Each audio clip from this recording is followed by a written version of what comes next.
শাহাদাত বার্ষিকীতে জিয়াউর রহমানের প্রতি শ্রদ্ধা। প্রধান উপদেষ্টায় নির্বাচন চান না মির্জা আব্বাসের মন্তব্য। দ্রুত নির্বাচনের দাবি নেতাদের। বাংলাদেশ জাপান শীর্ষ বৈঠক, দুদেশের মধ্যে 6টি চুক্তি সই। দেশের উন্নয়নে অবদান রাখতে প্রবাসীদের প্রতি ডক্টর ইউনূসের আহ্বান। কর্মসংস্থান ও বিনিয়োগ বাধাগ্রস্ত হয় এমন কোনো পদক্ষেপ বাজেটে না নেওয়ার আহ্বান ব্যবসায়ীদের। বাস্তবায়নযোগ্য বাজেট তৈরির পরামর্শ অর্থনীতিবিদদের। টানা বৃষ্টিতে রাজধানীর বিভিন্ন সড়কে জলাবদ্ধতায় ভোগান্তি। জলমগ্ন নিউ মার্কেট এলাকা। আরও ৩-৪ দিন অব্যাহত থাকবে বৃষ্টিপাত। বিসিবির নতুন সভাপতি বুলবুল জানালেন, বোর্ড পরিচালনায় থাকবে টি-20-র আমেজ, ক্রিকেটকে এগিয়ে নেওয়ার প্রত্যয়।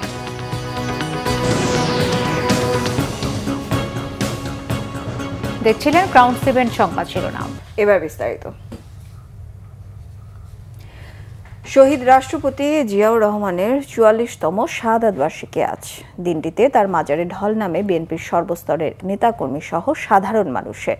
ফুলের শ্রদ্ধা জানানো হয় বিএনপির প্রতিষ্ঠাতা জিয়াউর রহমানের প্রতি। শ্রদ্ধা জানানো শেষে দলটির স্থায়ী কমিটির সদস্য মির্জা আব্বাস অভিযোগ করে বলেন, প্রধান উপদেষ্টা ডক্টর মোহাম্মদ ইউনূস নিজেই দেশে নির্বাচন চান না, সংস্কারের জন্য বিদেশ থেকে সরকার লোক আমদানি করেছে বলেও অভিযোগ তার। আরও জানাচ্ছেন শুভ মাহফুজ। ৪৪তম শাহাদাত বার্ষিকী উপলক্ষে বিএনপির প্রতিষ্ঠাতা শহীদ রাষ্ট্রপতি জিয়াউর রহমানের প্রতি শ্রদ্ধা জানাতে বৃষ্টি উপেক্ষা করে শেরেবাংলা নগরের মাজারের ঢল নামে বিএনপি ও অঙ্গ সহযোগী সংগঠন সহ নানা শ্রেণী পেশার মানুষের। ফ্যাসিস্ট হাসিনার পদত্যাগের ফলে ১৫ বছর পর এবারই কোনো ধরনের বাধা ছাড়াই দলের প্রতিষ্ঠাতার শাহাদাত বার্ষিকী পালন করছে দলটি। নেতাদের নিয়ে মাজারে শ্রদ্ধা জানান বিএনপির স্থায়ী কমিটির সদস্য মির্জা আব্বাস। ঢাকা মহানগর উত্তর ও দক্ষিণ বিএনপি এবং ছাত্রদল, যুবদল ও স্বেচ্ছাসেবক দল সহ বিভিন্ন অঙ্গ ও সহযোগী সংগঠনের নেতাকর্মীরা এ সময় উপস্থিত ছিলেন। জিয়াউর রহমানের বিদেহী আত্মার মাগফিরাত এবং দেশ ও জাতির সমৃদ্ধি কামনা দোয়া ও মুনাজাত করা হয়। পরে সাংবাদিকদের সাথে কথা বলেন মির্জা আব্বাস। বলেন, নির্বাচন নিয়ে অহেতুক দোষারোপ করা হচ্ছে বিএনপিকে। জাপানে বসে বিএনপি সম্পর্কে বদনাম করছেন, একটু লজ্জাও লাগলো না দেশের সম্পর্কে বিদেশে বসে বদনাম করতে? তিনি বললেন একটি দল নির্বাচন চায়, আর আমরা বলতে চাই একটি লোক নির্বাচন চায় না, সেটা ইউনূস, একটা ইউনূস। মির্জা আব্বাসের অভিযোগ, সংস্কারের জন্য বিদেশ থেকে লোক আমদানি করে এখন নির্বাচনের কথাই বলে গেছে সরকার। গর্বের সঙ্গে বলতে চাই, শহীদ রাষ্ট্রপতি জিয়াউর রহমান বহু সংস্কার করেছেন বাংলাদেশে, বহু। উনি বিদেশ থেকে কোনো পরামর্শ আনেন নাই। এই সরকার কিছু বিদেশি লোককে আমদানি করেছেন কিছু সংস্কার করার জন্য। আবার এই সংস্কার করতে করতে এমন জায়গায় চলে গেছে যে তারা আজকে আর নির্বাচন দিতে চায় না। দ্রুত জাতীয় নির্বাচনের রোডম্যাপ ঘোষণার দাবি জানান বিএনপি নেতারা। শুভ মাহফুজ, বাংলা ভিশন, ঢাকা। শহীদ প্রেসিডেন্ট জিয়াউর রহমানের ৪৪তম শাহাদাত বার্ষিকী উপলক্ষে রাজধানীর বিভিন্ন এলাকায় দোয়া মাহফিল, খাদ্য ও বস্ত্র বিতরণ করেছে বিএনপির বিভিন্ন অঙ্গ সংগঠন। এসব অনুষ্ঠানে যোগ দিয়ে বিএনপির জ্যেষ্ঠ নেতারা গণতন্ত্র প্রতিষ্ঠায় দ্রুত নির্বাচনের দাবি জানান। বিস্তারিত মোবাশ্বের আহমদের রিপোর্টে। প্রেসিডেন্ট জিয়াউর রহমানের ৪৪তম শাহাদাত বার্ষিকী উপলক্ষে রাজধানীর বিভিন্ন এলাকায় দোয়া মাহফিল, বস্ত্র ও খাদ্য বিতরণ করেছে বিএনপি। শুক্রবার সকালে দোয়া মাহফিল ও খাদ্য বিতরণের আয়োজন করেছে গুলশান থানা বিএনপি। এ সময় বিএনপির স্থায়ী কমিটির সদস্য ডক্টর খন্দকার মোশাররফ হোসেন বলেন, স্বৈরাচার পতন হলেও দেশে এখনো গণতন্ত্র প্রতিষ্ঠা হয়নি। জিয়াউর রহমান বাকশাল বাতিল করে গণতন্ত্র প্রতিষ্ঠা করেছিলেন। আজকে গণতন্ত্র হুমকির সামনে। আজকের বাংলাদেশের মানুষ স্বৈরাচারকে পতন ঘটিয়েছে, কিন্তু এখনো গণতন্ত্র পূর্ণ প্রতিষ্ঠা করতে পারে নাই। এই সরকার বলেছে যে জনগণের অধিকার ফিরিয়ে দেবে, তাদের প্রধান দায়িত্ব জনগণের অধিকারের মধ্যে ভোটের অধিকার প্রদান। গোটা জাতি একটি সুষ্ঠু নিরপেক্ষ নির্বাচনের জন্য অপেক্ষমান বলে মন্তব্য করেছেন দলের স্থায়ী কমিটির সদস্য সালাউদ্দিন আহমেদ। দুপুরে মানিক মে এভিনিউতে দোয়া মাহফিল ও বস্ত্র বিতরণ অনুষ্ঠানে তিনি একথা বলেন। একটি সুষ্ঠু, সুন্দর, নিরপেক্ষ নির্বাচনের জন্য অপেক্ষমান, এটা ওনার বোঝা উচিত এবং খুব শীঘ্রই আগামী ডিসেম্বরের মধ্যে জাতীয় সংসদ নির্বাচন অনুষ্ঠানের লক্ষ্যে। বিকেলে পল্টন থানা বিএনপি আয়োজিত সর্বস্তরের মানুষের মাঝে খাদ্য ও বস্ত্র বিতরণে যোগ দেন দলের স্থায়ী কমিটির সদস্য মির্জা আব্বাস। এ সময় তিনি বলেন, নির্বাচন নিয়ে অহেতুক দোষারোপ করা হচ্ছে বিএনপিকে। যাকে আমরা অনেক আগ্রহ ভরে সমর্থন দিয়েছিলাম, এখনো দিয়ে যাচ্ছি, তিনি কিন্তু বিএনপিকে তার মুখোমুখি করে দিয়েছেন। ডক্টর ইউনূস সাহেব, আপনি স্মরণ করে দেখেন তো, ডিসেম্বরের নির্বাচনের কথা কিন্তু আপনি প্রথম বলেছেন। আপনি প্রথম বলেছেন, আমি আবারও বলছি, আপনি প্রথম বলেছেন। আমরা চলে আসার পরে, বাইরে আসার পরে সন্ধ্যা 6টার সময়, 6:30টার সময় আপনার প্রেস সেক্রেটারি সে বলছে জুন মাসে নির্বাচন হবে। এদিকে জিয়াউর রহমানের শাহাদাত বার্ষিকী উপলক্ষে পল্টনে খাদ্য ও বস্ত্র বিতরণ করেছে স্বেচ্ছাসেবক দল। মুবাশশির আহমেদ, বাংলা ভিশন, ঢাকা। বিএনপির স্থায়ী কমিটির সদস্য আমির খসরু মাহমুদ চৌধুরী বলেছেন, কে নির্বাচন চায় কে চায় না সেটা বড় কথা নয়, দেশের মানুষ নির্বাচনের প্রত্যাশায় আছে। বিকেলে চট্টগ্রাম মহানগরীর এলজিইডি মিলনায়তনে বিএনপির প্রতিষ্ঠাতা জিয়াউর রহমানের 44তম মৃত্যুবার্ষিকী উপলক্ষে চট্টগ্রাম মহানগর বিএনপি আয়োজিত স্মরণ সভায় তিনি এসব কথা বলেন। অন্তর্বর্তী সরকার প্রধানকে উদ্দেশ্য করে তিনি বলেন, নির্বাচনের বিষয়ে দেশের বাইরে গিয়ে কথা বলে কোনো লাভ নেই, নির্বাচন নিয়ে কথা বলতে হবে দেশের মানুষের সামনে। আমির খসরু আরও বলেন, গণতান্ত্রিক সরকার না আসা পর্যন্ত বিএনপি রাজপথে থাকবে।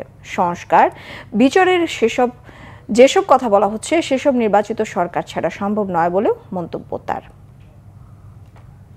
যত তাড়াতাড়ি সম্ভব বাংলাদেশে একটা নির্বাচিত সরকারের প্রয়োজন, এবং সেটা কোন দল চাই না চাই এটা বড় কথা না। গণতন্ত্রের প্রত্যাশায় বাংলাদেশের মানুষ আছে। আর কোনো কিছু কথা বললে আমরা দেশের মধ্যে বললেই ভালো, দেশের বাইরে গিয়ে বেশি কথা না বলে দেশের ভিতরে বললে, কারণ এটা তো বাংলাদেশের সমস্যা, এই সমস্যার বাইরে গিয়ে বলতে কোনো লাভ হবে না। আমাকে বাংলাদেশের মধ্যে বলে এখানে সমাধান করতে হবে, তাই না? আমরা যদি বারবার বাইরে গিয়ে সব কথা বলতে থাকি তো বাংলাদেশের সমস্যার সমাধান হবে? সমাধান হবে না। দিনের সাথে সংস্কার বলেন, বিচার বলেন, যত কিছু বলেন, সমাধান বাংলাদেশের মানুষ, সমাধান দেওয়ার কেউ নাই। আর সময় নষ্ট না করে ইশরাক হোসেনকে মেয়রের দায়িত্ব বুঝিয়ে দিতে অন্তর্বর্তীকালীন সরকারের প্রতি আহ্বান জানিয়েছেন বিএনপি নেতারা। তারা বলেন, আওয়ামী লীগের পতনের পর দেশে গণতন্ত্র প্রতিষ্ঠা হয়নি, তার বড় উদাহরণ সরকারের ভিতরেই আইন আদালত অমান্য করার প্রবণতা। মিরাজ হোসেন গাজীর রিপোর্ট। শহীদ রাষ্ট্রপতি জিয়াউর রহমানের 44তম শাহাদত বার্ষিকীতে রাজধানীর সূত্রাপুর থানার 42, 43 ও 44 নম্বর ওয়ার্ড বিএনপির এই দোয়া অনুষ্ঠান। এতে মহানগর বিএনপি নেতারা বলেন, অন্তর্বর্তীকালীন সরকারের কোনো কোনো উপদেষ্টা ব্যক্তি স্বার্থে ডক্টর মোহাম্মদ ইউনূসকে বিতর্কিত করছেন। বিএনপির কেন্দ্রীয় নেতারা বলেন, জিয়াউর রহমান এই দেশে বহুদলীয় গণতন্ত্র প্রতিষ্ঠা করেছিলেন। বলেন, বিএনপি জনগণকে সাথে নিয়েই সমাজের প্রতিটি স্তরে সেই গণতন্ত্র নিশ্চিত করবে। আমরা আশা রাখি যে ওনার রেখে যাওয়া বাংলাদেশ জাতীয়তাবাদের আদর্শকে আমরা ধারণ করে বাংলাদেশকে আগামী দিনে একটি গণতান্ত্রিক রাষ্ট্র হিসেবে প্রতিষ্ঠার জন্য যা যা করণীয় আমরা সকল কিছুই করব, এবং জনগণের অধিকার জনগণকে ফিরিয়ে দিয়ে, জনগণের ভোটের অধিকার ফিরিয়ে দিয়ে, জনগণের ভোটের মাধ্যমে, সরাসরি ভোটের মাধ্যমে নির্বাচিত একটি জনগণের সরকার প্রতিষ্ঠার মাধ্যমে আমরা শহীদ রাষ্ট্রপতি জিয়াউর রহমানের আদর্শকে আমরা আরো সামনের দিনে এগিয়ে নিয়ে যাব। জিয়াউর রহমান ও জিয়া পরিবারকে নিয়ে যারা ষড়যন্ত্র করেছে তাদের দেশের মানুষই তাড়িয়ে দিয়েছে। নেতারা প্রশ্ন করেন, মানুষ কি পরিবর্তনের সেই সুফল পাচ্ছে? আমরাও এখন চিন্তিত, ইউনূস সাহেব আপনি আসলে কি চিন্তা করছেন? যদি দেশে গণতন্ত্র প্রতিষ্ঠার প্রতি আপনি আন্তরিক হন, আইনের শাসন প্রতিষ্ঠার প্রতি আপনি আন্তরিক হন, অনতিবিলম্বে ইশরাক হোসেনকে শপথ নেওয়ার ব্যবস্থা করুন এবং অনতিবিলম্বে নির্বাচন সংক্রান্ত সমস্ত সংস্কার সম্পূর্ণ করে দেশে একটি নির্বাচনের ব্যবস্থা করুন। একটা কথা মনে রাখবেন, বিএনপি কিন্তু নিজেকে ক্ষমতায় নিয়ে যাওয়ার জন্য নির্বাচন চায় না। অনুষ্ঠানে বিভিন্ন বয়সী নারী পুরুষকে পোশাক সহ খাদ্য সামগ্রী বিতরণ করা হয়। মিরাজ হোসেন গাজী, বাংলা ভিশন, ঢাকা। বাজেট সহায়তা ও রেলপথ উন্নয়নে বাংলাদেশকে $100 কোটি ঋণ সহায়তা দেবে জাপান। টোকিওতে প্রধান উপদেষ্টা ডক্টর মোহাম্মদ ইউনূস ও জাপানের প্রধানমন্ত্রী শিগেরু ইশিবার বৈঠকে এই ঋণ সহায়তা চুক্তি হয়। একই দিন জাপানের সাথে আরও 6টি সমঝোতা স্মারক সই করেছে বাংলাদেশ। জাপানের টোকিও থেকে আরও জানাচ্ছেন বিশেষ প্রতিনিধি সিকান্দার রেমান।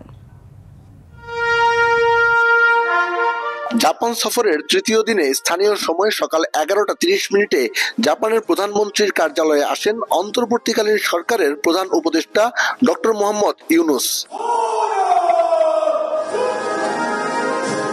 সেখানে প্রধান উপদেষ্টাকে স্বাগত জানান জাপানের প্রধানমন্ত্রী Shigeru Ishiba. Guard of honour দিয়ে সম্মানিত করা হয় প্রফেসর ইউনূসকে।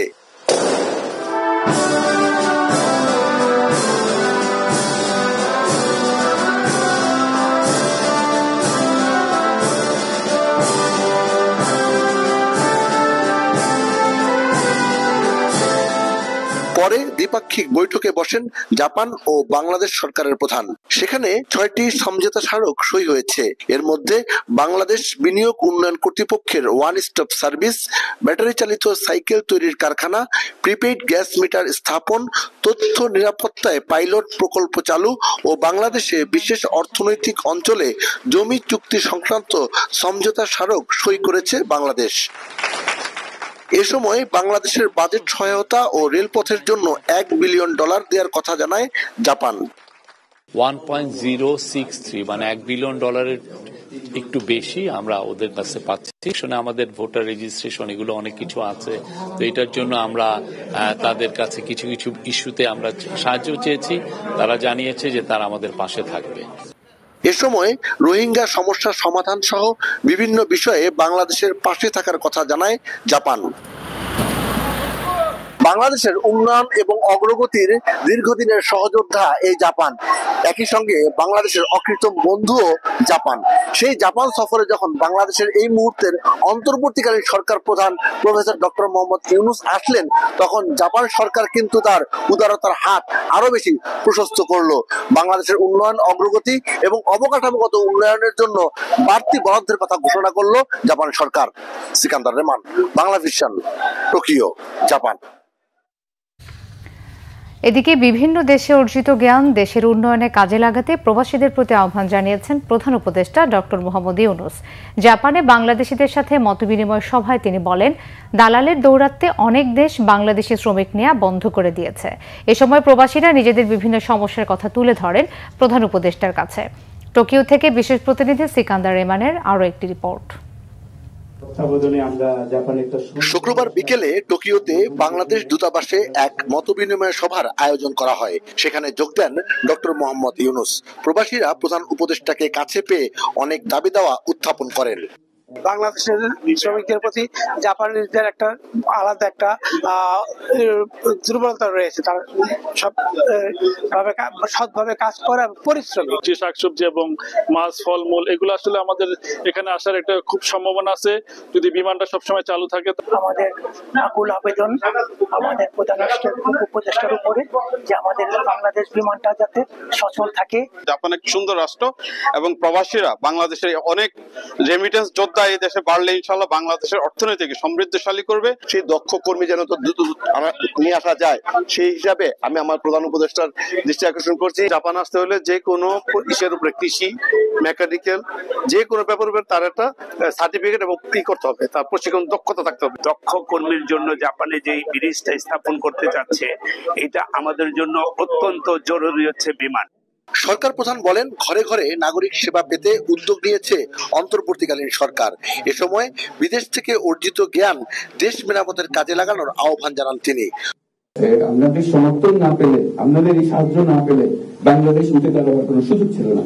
এখন উঠে দাঁড়িয়েছে, আপনাদের এই সমর্থন আরো লাগবে, যাতে করে যত কিছুর কথাগুলো বললেন সেগুলোর জন্য সুন্দরভাবে আমরা করে ফেলতে পারি। এর আগে ডক্টর মোহাম্মদ ইউনূস যান টোকিওর সোকা বিশ্ববিদ্যালয়ে। সেখানে সম্মানসূচক ডক্টরেট ডিগ্রি দেওয়া হয় তাকে। এ সময় বিভিন্ন ক্ষেত্রে আগামী দিনের নেতৃত্বে শিক্ষার্থীরা যেন নিজেদের গড়ে তুলতে পারে সে আহ্বান জানান প্রধান উপদেষ্টা। And we are responsible. We are the people who design all the theories, all the things. We are responsible for this destruction. এছাড়াও এদিন বিভিন্ন সংস্থার প্রধান সহ গুরুত্বপূর্ণ ব্যক্তিদের সাথে বৈঠক করেন অন্তর্বর্তীকালীন সরকার প্রধান doctor Mohammad Yunus. Sikandar Rahman, Banglavision, Tokyo, Japan. কর্মসংস্থান ও বিনিয়োগ বাধাগ্রস্ত হয় এমন কোনো পদক্ষেপ বাজেটে না নেওয়ার আহ্বান জানিয়েছেন উদ্যোক্তারা। কলকারখানার চাকা বেগবান করতে ব্যবসা বান্ধব বাজেট ঘোষণার অনুরোধ জানিয়েছেন ব্যবসায়ীরা। অর্থনীতিবিদরাও বলছেন সংকোচনমূলক বাজেটের জন্য বড় রাজস্ব আয়ের টার্গেট ঠিক করা যৌক্তিক হবে না। প্রবৃদ্ধির বড় স্বপ্ন না দেখে বাস্তবায়নযোগ্য বাজেট তৈরির পরামর্শ বিশ্লেষকদের। আরও জানাচ্ছেন জিয়াউল হক সবুজ। দেশের পরিস্থিতি বদলালেও গতি পায়নি শিল্প কারখানার চাকা। গত 10 মাসে দেশি বিদেশি বিনিয়োগ যেমন কমেছে, তেমনি কর্মসংস্থানও হোঁচট খেয়েছে বেশ খানিকটা। এই পরিস্থিতিতে 2 জুন চলতি বাজেটের তুলনায় কিছুটা ছোট আকারের বাজেট ঘোষণা করতে যাচ্ছে অন্তর্বর্তী সরকার। তবে নতুন বাজেট ছোট হলেও বাড়ছে রাজস্ব আয়ের টার্গেট।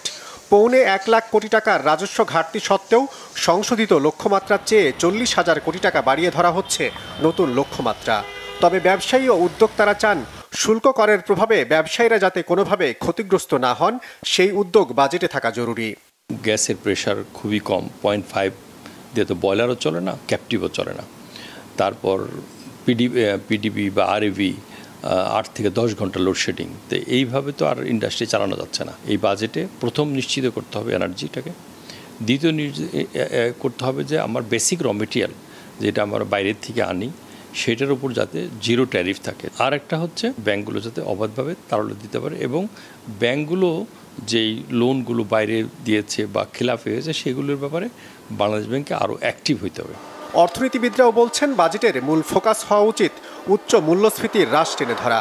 উচ্চ প্রবৃদ্ধির বড় টার্গেট না ধরে এবার বাজেটে বিনিয়োগ ও কর্মসংস্থান বান্ধব যৌক্তিক পদক্ষেপ নেয়ার পরামর্শ বিশ্লেষকদের। 900-র বেশি প্রকল্প আছে, যেগুলো প্রকল্প আছে কিন্তু আমাদের কোনো বরাদ্দ নাই। এই যে একটা সংস্কৃতি আমাদের গড়ে উঠেছে যে আমরা বড় বড় প্রকল্প, অনেক বেশি প্রকল্প নিব এবং কিন্তু সেগুলো বাস্তবায়ন করার ক্ষমতাটা আমাদের নাই এবং সেগুলো না করতে পারলে তাহলে তো উদ্দেশ্য কখনোই অর্জিত হবে না। আকার দেখে বাজেটটাকে বিচার করা উচিত নয়, বরং এর বিচার করা উচিত এর গুণগত মান কতটুকু, অর্থাৎ এগুলো আমাদের গুণগত কতটুকু পরিবর্তন করতে পারবে। নতুন সরকার এসেই বদলে ফেলে এমন প্রকল্প হাতে না নেয়া বা শুল্ক করের কাঠামোয় বড় পরিবর্তন না করার পরামর্শ বিশ্লেষকদের। জিয়াউল হক সবুজ, বাংলাভিশন, ঢাকা। আরও 3-4 দিন অব্যাহত থাকবে বৃষ্টি। ঢাকা সহ সারা দেশে ভারী থেকে মাঝারি বৃষ্টিপাতের সম্ভাবনার কথা জানিয়েছে আবহাওয়া অফিস। এদিকে টানা বৃষ্টির প্রভাবে গতরাত থেকেই রাজধানীর বিভিন্ন সড়কে জলাবদ্ধতা সৃষ্টি হয়। সকালে অধিকাংশ সড়ক থেকে পানি সরে গেলেও রাজধানীর নিউ মার্কেট সহ বেশ কিছু এলাকা এখনও জলমগ্ন। রিপোর্ট আসমা আক্তার নূপুরের। বৃহস্পতিবার ভোর থেকে গভীর রাত পর্যন্ত টানা বৃষ্টিতে রাজধানীর বিভিন্ন এলাকায় জায়গায় জায়গায় পানি জমে যায়। অনেকটাই স্থবির হয়ে পড়ে জনজীবন। আবহাওয়া অধিদপ্তর জানিয়েছে, উত্তর পশ্চিম বঙ্গোপসাগর এবং তৎসংলগ্ন এলাকায় অবস্থানরত গভীর নিম্নচাপটি দুর্বল হওয়ায় ঘূর্ণিঝড়ের আতঙ্ক অনেকটা কেটে গেছে। তবে লঘুচাপের প্রভাবে সারা দেশে বৃষ্টিপাত অব্যাহত থাকতে পারে রবিবার পর্যন্ত। দুর্বল হয়ে গভীর নিম্নচাপ থেকে নিম্নচাপ হয়ে গেছে। পরবর্তী ধাপটা হলো সুস্পষ্ট লঘুচাপ। এটা দুর্বল হয়ে পরবর্তীতে আবার লঘুচাপ হয়ে আস্তে আস্তে সেটা আনইম্পর্টেন্ট বা গুরুত্বহীন হয়ে যেতে পারে। কিন্তু বৃষ্টিপাতের যে ধারাটা বা বৃষ্টিপাতের যে পরিমাণটা হচ্ছে আমাদের সারা দেশে, সেটা অব্যাহত থাকতে পারে আগামী 2 দিন। আজকে সহ 30 তারিখ, 31 তারিখ এবং 1 তারিখ পর্যন্ত সম্ভাবনা বেশি। তবে 2 তারিখের কাছাকাছি সময় গিয়ে ওয়েদার অনেকটা উন্নতি হতে পারে। এদিকে আগের দিনের বৃষ্টির কারণে পানি না নামায় এখনও জলমগ্ন ঢাকা নিউ মার্কেট এলাকা। প্রয়োজনীয় কেনাকাটা করতে এসে দুর্ভোগে পড়তে হয় মানুষকে। ঈদ সামনে তো হচ্ছে, এখন কেনাকাটার একটা ব্যাপার তো থাকেই, তো এই বৃষ্টির জন্য যাতায়াতে অসুবিধা তো হচ্ছে আমাদের অনেক বেশি। ঢাকা শহরে পানি হইলে তো মানুষ গোসল করে ওঠে, যেমন নর্দমার ময়লা, মানে ওয়াশরুমের ময়লা সবই তো আমাদের গায়ে লাগে। এর থেকে আমরা মুক্তি তো কিভাবে যে পাবো তা বলতে পারি না। ভুল দিনে ভুল পথে ভুল সময়ে আসলাম, এই যে অবস্থা হবে ঢাকা শহরে ভাবতে পারিনি। এই জায়গাগুলোতে পর্যাপ্ত পরিমাণ পানি নিষ্কাশনের ব্যবস্থা না থাকার কারণে অল্প একটু পানি হইলেই সেটা মনে করেন যে মানুষের যে স্বাভাবিক জনজীবন এটাকে ব্যাহত করে দেয়, বাধাগ্রস্ত করে দেয়। পয় নিষ্কাশন ব্যবস্থা সচল রাখতে সিটি কর্পোরেশনের প্রতি আহ্বান নগরবাসীর। আসমা আক্তার, নূপুর, বাংলা ভিশন, ঢাকা। এবার খেলার খবর, ক্রিকেট প্রসঙ্গ। বাংলাদেশ ক্রিকেট বোর্ডের নতুন সভাপতি হলেন আমিনুল ইসলাম বুলবুল। আজ বোর্ডের জরুরি সভায় তাকে সভাপতি নির্বাচন করেন বোর্ড পরিচালকরা। সভাপতি হিসেবে দায়িত্ব নিয়ে বুলবুল জানান, হাতের সময় কম থাকায় টেস্টের মতো দীর্ঘমেয়াদে নয়, তিনি খেলতে চান টি-20 ইনিংস। একই দিন দুইজন সহসভাপতি নির্বাচন করা হয়েছে। সহসভাপতি হয়েছে নাজমুল আবেদিন ফাহিম ও ফাহিম সিনহা। মনির হোসেন খানের রিপোর্টে বিস্তারিত। গত 5 আগস্ট আওয়ামী লীগ সরকার পতনের পর 21 আগস্ট বিসিবি সভাপতির দায়িত্ব ছাড়েন নাজমুল হাসান পাপন। অনেকটা তড়িঘড়ি করে এনএসসির ইচ্ছায় ফারুক আহমেদকে বোর্ড সভাপতির দায়িত্ব দেয় বিসিবি। সাবেক অধিনায়ক ফারুকের ওপর দায়িত্ব ছিল বিসিবি সংস্কারের, অথচ মাত্র 9 মাসেই বদলে গেল দৃশ্যপট। যে পরিচালকরা ফারুক আহমেদকে সভাপতি করেছিলেন তাদেরই 8 জনের অনাস্থায় মসনদ হারালেন তিনি। আবারও জাতীয় ক্রীড়া পরিষদের খবরদারি, আরেক সাবেক অধিনায়ক আমিনুল ইসলাম বুলবুল নতুন বিসিবি বস। প্রশ্ন উঠেছে, ফারুক আহমেদ 9 মাসেই বিরোধিতার মুখে পদ হারিয়েছেন, নতুন সভাপতি কতটুকু সমর্থন পাবেন? উত্তরটা আমিনুল ইসলাম বুলবুল ছেড়ে দিয়েছেন সময়ের হাতে। জানালেন, ক্রিকেটকে এগিয়ে নেয়াই তার লক্ষ্য। এটা তো ভবিষ্যৎ বলে দেবে, এটা আমি পাস্ট কিছু নিয়ে এই মুহূর্তে কমেন্ট করতে চাই না। কাজের আমরা আজ বলেছি যে একটা টিম হিসেবে আপনাদেরকে নিয়েও সবাইকে নিয়েই কাজ করব। ক্রিকেটের ভাবমূর্তি নিচে নেমে গিয়েছে কিনা জানি না, বাট আমরা সামনের দিকে এগিয়ে নিয়ে যাওয়ার চেষ্টা করব। অক্টোবরে শেষ হচ্ছে বর্তমান কমিটির মেয়াদ, হাতে খুব বেশি সময় পাচ্ছেন না বুলবুল। তবে তিনি জানান, কোনো টাইম ফ্রেম বেঁধে দায়িত্ব নেননি। এখানে আমাকে আজকে নির্বাচিত করা হয়েছে বাংলাদেশ ক্রিকেট বোর্ডের প্রেসিডেন্ট হিসেবে 3 মাসের জন্য না, আমি নির্বাচিত হয়েছি আজকে। সো আপনারা জানেন যে এর আগে আমি চাকরি করতাম আইসিসিতে, এবং আমি তাদের কাছে অনেক কৃতজ্ঞ যে আমি সেই জার্নিটাতে অনেক কিছু ম্যানেজমেন্টের কাজ শিখেছি, তাদের কাছে আমি কৃতজ্ঞ। এবং তারা উইলিংলি আমাকে বলেছে, you should go and help your work for your country.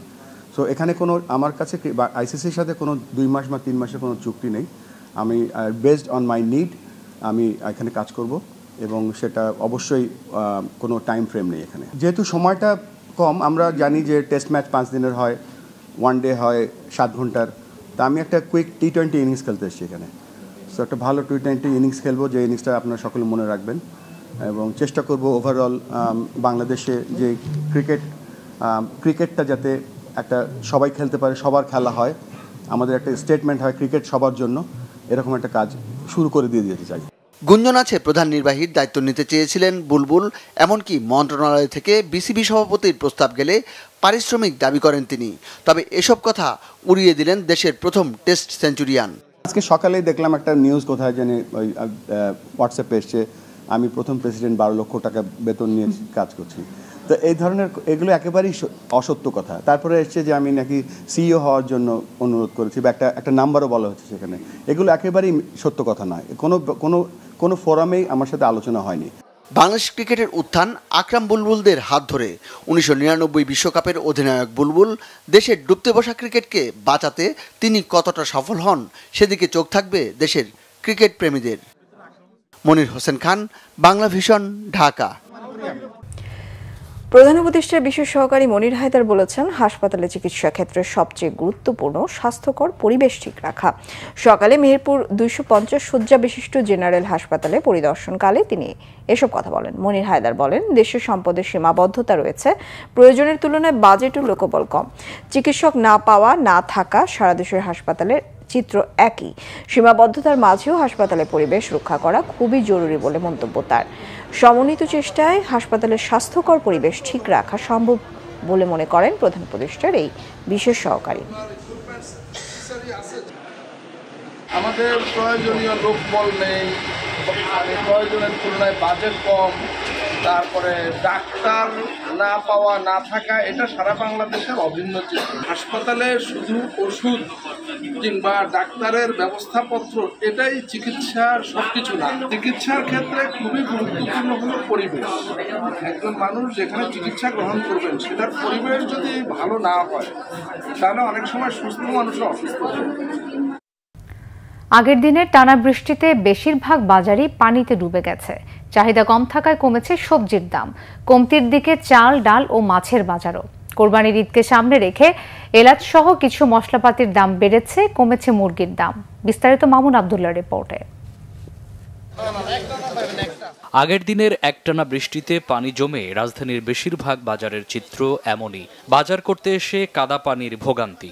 বিক্রেতারা বলছেন ছুটির দিনেও ক্রেতা তুলনামূলক কম। ক্রেতা কম থাকায় বেশিরভাগ সবজির দাম কমেছে কেজিতে 20 থেকে 30 টাকা। বাজার করতে আসা বেশিরভাগ মানুষের মুখেই স্বস্তির ছাপ। গত সপ্তাহে পটল ছিল 40, আজকে শুক্রবারে পটল হলো 20 টাকা কেজি। শসার কেজি এটা ভালোটা 2 কেজি 50, 1 কেজি 30। গত সপ্তাহে এটা আসলে 40। তো গত সপ্তাহে 40 টাকা করে নিয়েছে, আজকে তো 20 টাকা বলতেছে। আজকে 10-20 টাকা না, আজকে ভালোই কম আছে। যেরকম পটলটা ম্যাক্সিমাম সময় আমরা 40 টাকা করে কিনি, লোকাল বাজারে তো 80 টাকা, বাট এখানে আজকে নিলাম 20 টাকা করে। দামে স্বস্তি মাছের বাজারেও। বেশিরভাগ মাছের দামই কমেছে কেজিতে 50 থেকে 100 টাকা। ঈদকে সামনে রেখে দাম আরও কমার আভাস দিলেন বিক্রেতারা। পাঙ্গাস 200 টাকা কেজিতে কই মাছ, টাকি মাছ বেচছি 500, আজ এই সপ্তাহে 400। মানে সব মাছের দামে কেজিতে 100 টাকা কমছে। বাজারে আসলে বোঝা যায় যে মাছ কম না বেশি, কারণ এটা যে কিনছে সে বুঝতে পারতেছে তার ইনকাম সোর্সটা কিরকম, সেই অনুযায়ী সে মাছটা কিনতে পারতেছে।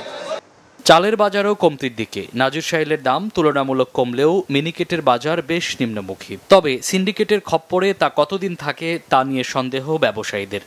যে কমাটা আমরা আশা করছিলাম ওই হিসাবে কমে নাই, নতুন সিজন হিসাবে কমে নাই, কিন্তু ঈদের পরে মনে হয় এই কমটা থাকবো না। যেহেতু কর্পোরেট কোম্পানিগুলো চাল কিনে, তো তারা তো মনে করেন বিগত সরকার কর্পোরেট কোম্পানিরা তারা তো মিনি প্যাক বাজারজাত করতো। বিগত সরকার তাদেরকে বড় প্যাকেটগুলা বাজারজাত করার অনুমতি দেওয়ার পরিপ্রেক্ষিতেই চালের দাম হুড় করে বাড়তে আছে। এক একটা কোম্পানি লক্ষ লক্ষ বস্তা স্টক করে রাখতে হয়। চিনি, তেল, ডালের দাম নতুন করে না বাড়লেও ঈদকে সামনে রেখে এলাচের দাম বেড়েছে। তবে তা গত বছরের তুলনায় কম বলে জানালেন বিক্রেতারা। একমাত্র এলাচের দামটা একটু বেশি, আর নইলে জিরা, লবঙ্গ, গোলমরিচ, দারচিনি গেছে বারের তুলনায় এবার দাম কমছে। যে জিরা ছিল 900 টাকা গেছে বার, ওই জিরা এবার 600 থেকে 650 টাকা। মুরগির বাজারে ব্রয়লার কেজিতে 160 টাকা আর সোনালী মুরগি বিক্রি হচ্ছে 240 টাকায়। মামুন আব্দুল্লাহ, বাংলা ভিশন, ঢাকা। খাগড়াছড়ি মাটিরাঙ্গা সীমান্ত দিয়ে আরও 19 জনকে পুশিন করেছে ভারতীয় সীমান্তরক্ষী বাহিনী বিএসএফ।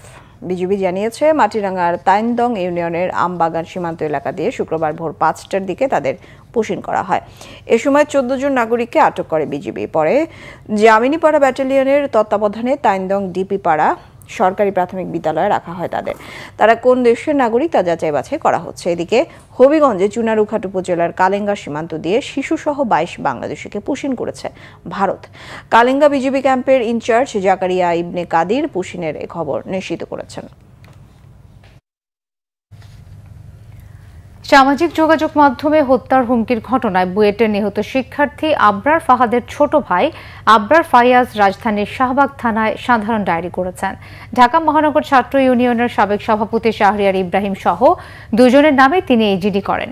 পরে সাংবাদিকদের কাছে অভিযোগ করে ফায়াজ বলেন, ছাত্রলীগের হাতে নিহত বুয়েট শিক্ষার্থী আবরার ফাহাদের হত্যাকে বৈধতা দেওয়ার চেষ্টা করছে একটি মহল। এ নিয়ে একটি ফেসবুক পোস্টকে কেন্দ্র করে হুমকি দেওয়া হয় তাকে। এই ঘটনায় জড়িতদের বিরুদ্ধে দ্রুত আইনগত ব্যবস্থা নেওয়ার দাবি জানিয়ে আবরার ফাহাদের ছোট ভাই আবরার ফায়াজ বলেন, তিনি নিজের এবং তার পরিবারের নিরাপত্তা নিয়ে শঙ্কিত। রাজধানী মিরপুরে ডিবক্স ইনডোর কমপ্লেক্সে Gregorian Abdur Rahim Memorial futsal tournament অনুষ্ঠিত হয়ে গেল। স্বনামধন্য শিক্ষা প্রতিষ্ঠানের দ্য গ্রেগরিয়ান সোসাইটির সাবেক ছাত্রদের আয়োজনে এই টুর্নামেন্ট অনুষ্ঠিত হয়। এতে অংশ নেয় 16টি দল। সারাদিন ব্যাপী এই খেলা অনুষ্ঠিত হয়। পুরস্কার বিতরণী অনুষ্ঠানে স্কুলটির প্রধান অতিথি হিসেবে সাবেক ছাত্র ডক্টর রিজওয়ান খায়ের ও বিশেষ অতিথি আব্দুর রহিমের পুত্র ফাহাদ রহিম উপস্থিত ছিলেন। আব্দুর রহিম বাংলাদেশ ফুটবল দলের প্রাক্তন খেলোয়াড় ও কোচ ছিলেন। তার স্মরণেই মূলত এই টুর্নামেন্টটি আয়োজন করা হয়।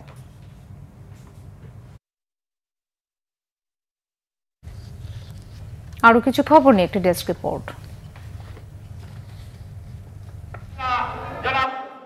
বিএনপির সাবেক সংসদ সদস্য সর্দার সাখাওয়াত হোসেন বকুল আগামী জুলাই মাসের মধ্যে জাতীয় সংসদ নির্বাচনের দিন তারিখ ঘোষণার দাবি জানিয়েছেন।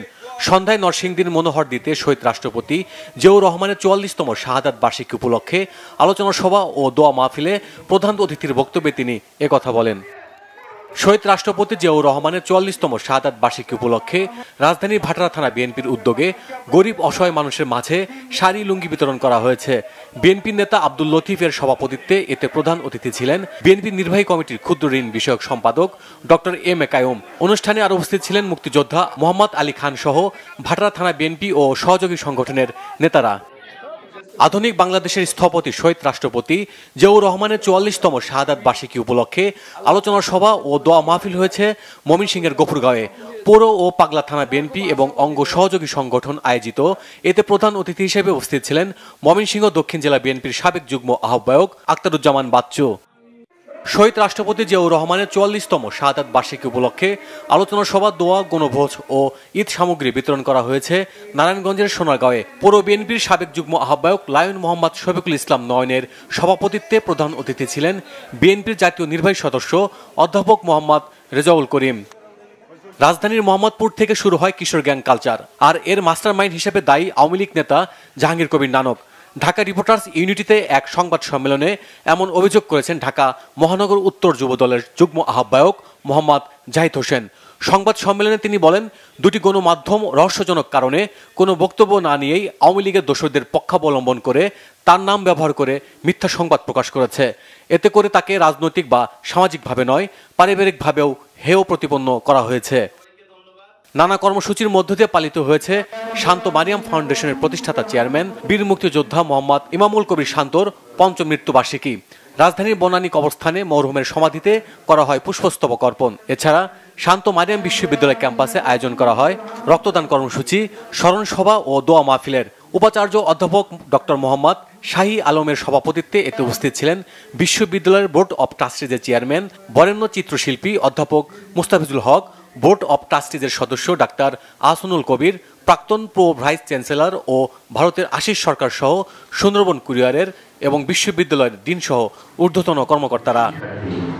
Bangla vision news desk. শেষ করছি সংবাদ। কাউন্সিলের সংবাদ শিরোনামগুলো আরো একবার জানাবো। শাহাদাত বার্ষিকীতে জিয়াউর রহমানের প্রতি শ্রদ্ধা, প্রধান উপদেষ্টায় নির্বাচন চান না মির্জা আব্বাসের মন্তব্য, দ্রুত নির্বাচনের দাবি নেতাদের। বাংলাদেশ জাপান শীর্ষ বৈঠক, দুদেশের মধ্যে 6টি চুক্তি সই, দেশের উন্নয়নে অবদান রাখতে প্রবাসীদের প্রতি ডক্টর ইউনূসের আহ্বান। কর্মসংস্থান ও বিনিয়োগ বাধাগ্রস্ত হয় এমন কোনো পদক্ষেপ বাজেটে না নেওয়ার আহ্বান ব্যবসায়ীদের। বাস্তবায়নযোগ্য বাজেট তৈরির পরামর্শ অর্থনীতিবিদদের। টানা বৃষ্টিতে রাজধানীর বিভিন্ন সড়কে জলাবদ্ধতায় ভোগান্তি, জলমগ্ন নিউ মার্কেট এলাকা। আরও 3-4 দিন অব্যাহত থাকবে এই বৃষ্টিপাত। বিসিবির নতুন সভাপতি বুলবুল জানালেন, বোর্ড পরিচালনায় থাকবে টি-20 আমেজ, ক্রিকেটকে এগিয়ে নেওয়ার প্রত্যয়।